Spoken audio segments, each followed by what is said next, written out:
Kemudian Nabi Isa bin Maryam bangun berbicara memuji Tuhannya dengan ucapannya yang jitu. Segala pujian bagi Allah yang menciptakan daku dengan kalimahnya. Maksud dengan kalimahnya itu kun maka fayakun. Nabi Isa bukan diciptakan seperti kita-kita ini. Ibu kita mengandung 9 bulan, tidak. Dengan kun fayakun, satu hari Siti Maryam mengandung di hari yang sama, melahirkan di hari yang sama. Bukan memerlukan masa mengandung sampai 9 bulan, nggak ada Siti Maryam. Terus Dia ciptakan daku seumpama dia menciptakan Adam yang dibentuk daripada tanah. Kemudian Allah Ta'ala seru kepadanya, jadilah kamu, maka terjadilah Adam, sosok manusia yang gagah dan sempurna. Dia mengajarkan daku isi kitab Taurat, ilmu hikmah dan Taurat. Dan dia jadikan daku Injil. Taurat dan Injil. Dia jadikan daku dapat menyembuhkan mata orang buta asal dan orang yang sopak, dan aku dapat menghidupkan orang yang mati dengan izinnya, dan dia mengangkatku ke sisinya, membersihkan dan melindungiku serta ibuku dari gangguan syaitan yang dirajam, maka tidak ada jalan bagi syaitan mengganggu kami. Ini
kecil ini, itu yang perlu diazankan di telinga kanan dan diikamatkan di telinga kiri.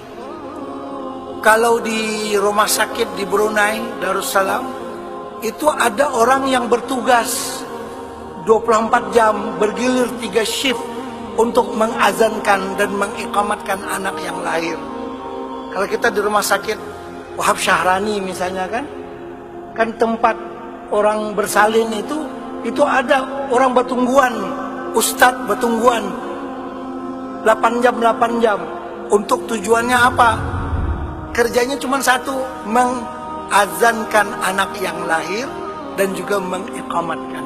Karena itu sunnah Nabi. Nabi kita berbuat demikian untuk Hasan dan Hussein, cucu dia.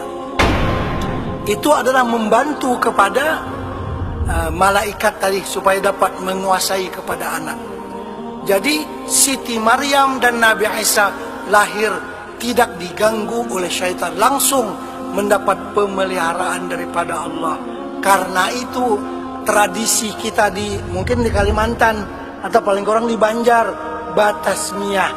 Bila batasmiyah baca ayat kisah Nabi Isa dengan Siti Maryam, karena ada ayat yang berbunyi wa inni u'izuha bika wa zurriyataha minasyaitonir rajim. Itu asal dari mana orang membaca innallaha astafa untuk batasmiyah? Karena di sana ada disebutkan wa inni u'izuha bika wa zurriyataha minasyaitonir rajim.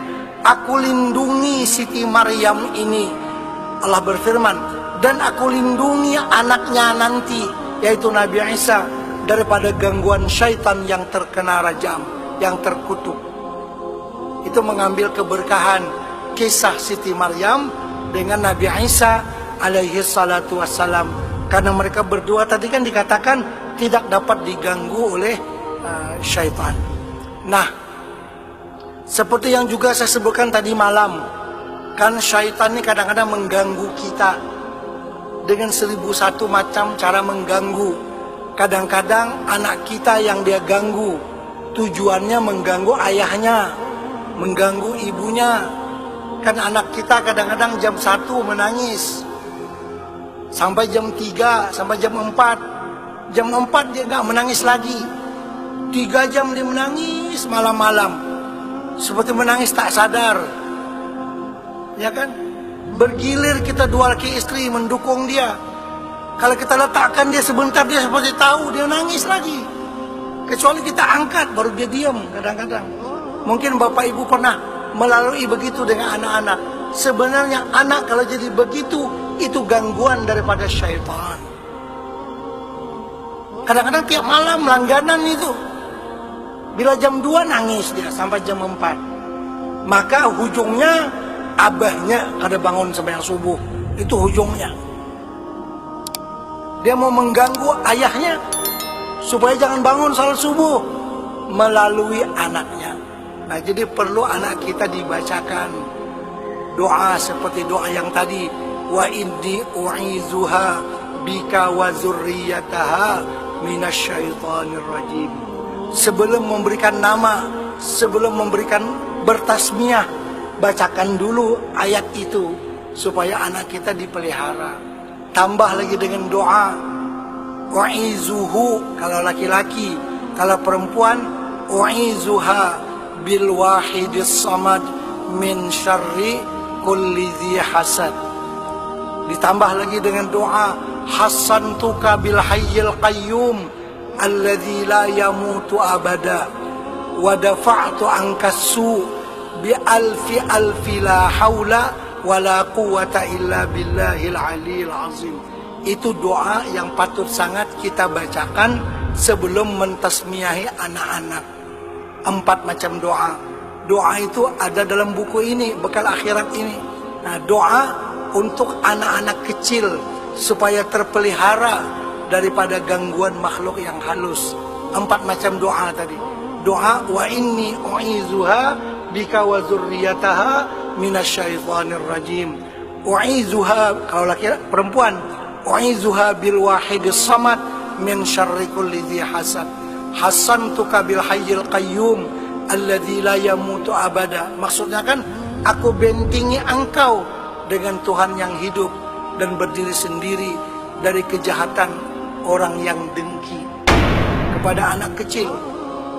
Karena pandangan orang yang dengki, anak kita nggak bisa tidur di waktu malam. Anak kita menjadi menangis karena kena ain namanya. Karena itu kan orang nggak mau memuji anak kecil. Dilarang kita memuji, diam aja.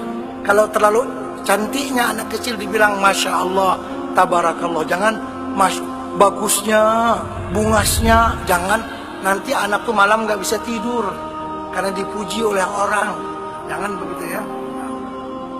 Dibacakan doa. Dan juga mungkin bagi mereka yang ngambil satu dengan doa pemelihara diri ini, bagus juga dibacakan kepada anak-anak kita untuk keselamatan mereka dan juga keselamatan harta benda.